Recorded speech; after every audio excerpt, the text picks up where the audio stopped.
Now that you've watched the Living in Two Worlds video and had some hopefully good discussion around it, let's talk about some common things that students from our immigrant families are afraid of. They're afraid that their parents might not be able to keep a job. They're afraid of being bullied or teased. They have a fear of deportation, either of themselves or of a loved one. There's always the sense and the feeling of being excluded or unwanted or unwelcome. They are fearful around the security of their parents or caregivers. They're afraid that ICE might come knocking at the door at school. They're afraid of not being able to pay for college or not even being eligible for college.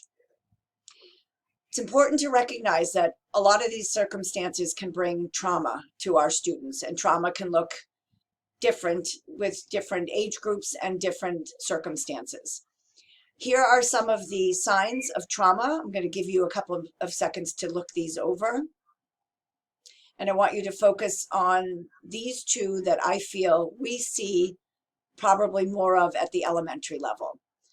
Kind of stomach aches, headaches, fatigue, general unwell, feeling unwell, or just not being well.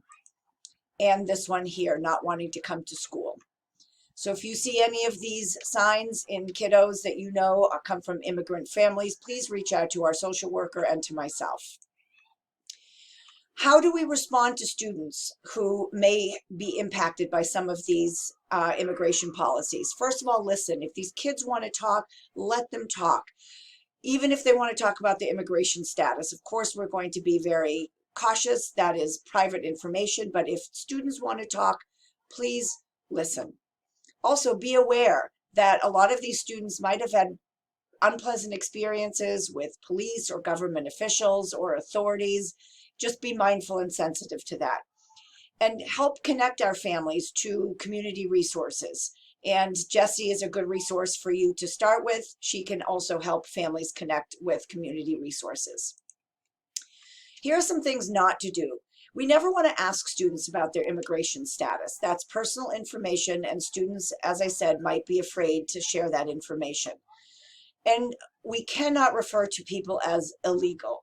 It's not the appropriate term, and I believe I actually used it in the previous slide just now, so I'm reminding myself as well.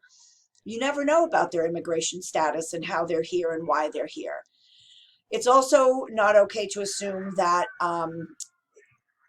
other ethnic groups of people or people who speak a different language means that they're non-citizens. That is not the case. And of course, it is not okay to have a lack of response or to see a lack of response or enthusiasm from students as a lack of interest. Sometimes it's related to trauma and kids just don't know how to react. So I want you to take a few minutes to read back over the Lynn Public Schools Safe and Welcoming Schools Resolution. I will link that document in the Nearpod lesson and then discuss and share out what some of the key terms are. In the next slides in the Nearpod lesson, you will see some of those key messages. And at the end, I will end with resources and a survey form summarizer. Thanks, everyone, and I hope you've enjoyed this presentation.